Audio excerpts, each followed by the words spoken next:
سرور کہوں کہ مالکو مولا کہوں تجھے، باغ خلیل کا رخ زیبا کہوں تجھے۔ دوستان گرامی قدر، خلیل اور حبیب میں بنیادی طور پہ فرق یہ ہوتا ہے کہ خلیل جو ہوتا ہے اس کی دوستی کسی مقصد کی وجہ سے ہوتی ہے، کسی غرض کی وجہ سے ہوتی ہے، کسی کام کی وجہ سے ہوتی ہے، جبکہ حبیب وہ ہوتا ہے جس کی دوستی کسی غرض اور منفعت اور نفع کی وجہ سے نہیں ہوتی، بلکہ بغیر کسی لالچ کے جس سے محبت ہو جائے اسے حبیب کہا جاتا ہے۔ اور اگر کوئی اپنا مقصد سامنے رکھ کے، کوئی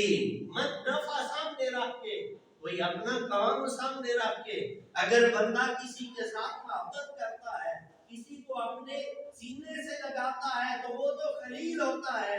لیکن کوئی اگر آج نبی آ جائے جس کو بندہ جانتا بھی نہ ہو، جو سونے مکھڑے والا ہو، حضور کی سونی سنتوں کو ادا کرنے والا ہو، جس کے چہرے کو دیکھ کے اللہ کی زیارت ہو، جس سے واقفیت بھی کوئی نہ ہو، جسے جانتا بھی کوئی نہ ہو، اگر وہ محفل میں آ جائے اور بندہ اسے اپنا حبیب بنا لے، بندہ اسے اپنا دوست بنا لے، تو ایسے آدمی کے ساتھ محبت کو حبیب کہا جاتا ہے۔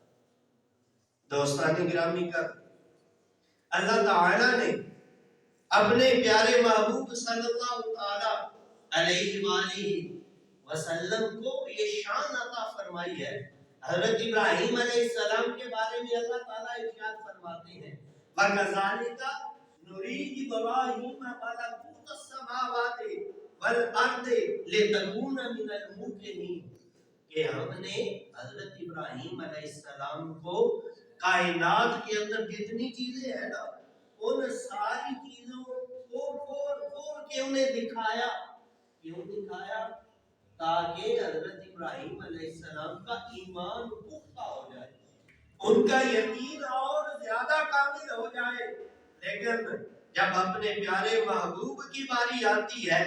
اپنے پیارے محبوب صلی اللہ علیہ وسلم کو جب اللہ تعالیٰ اس دنیا میں بھیجتے ہیں تو اللہ تعالیٰ انہیں مخلوق نہیں دکھاتے کہ یہ مخلوق دیکھ کے تم خالق کو مل لو، تمہیں خالق کا پتہ چل جائے گا، بلکہ اللہ تعالیٰ اپنے محبوب کو بھیجتے ہیں، محبوب جا، جب تو میری مخلوق میں جائے گا، جب تو میرے بندوں میں جائے گا، جب تو ان لوگوں میں جائے گا جن کو میں نے پیدا کیا ہے، تو جو تجھے دیکھتا جائے گا، جو تیرا کلمہ پڑھتا جائے گا، جو تیرے رخ بددعا کو دیکھتا جائے گا، تو اللہ تعالیٰ فرماتے ہیں کہ اسے میرے رب کا بھی پہچان نصیب ہوتی ہے۔ ایک طرف مخلوق کو دکھایا جا رہا ہے ایمان پختہ ہو، ایک طرف حبیب کو دیکھ رہے ہیں کہ لوگ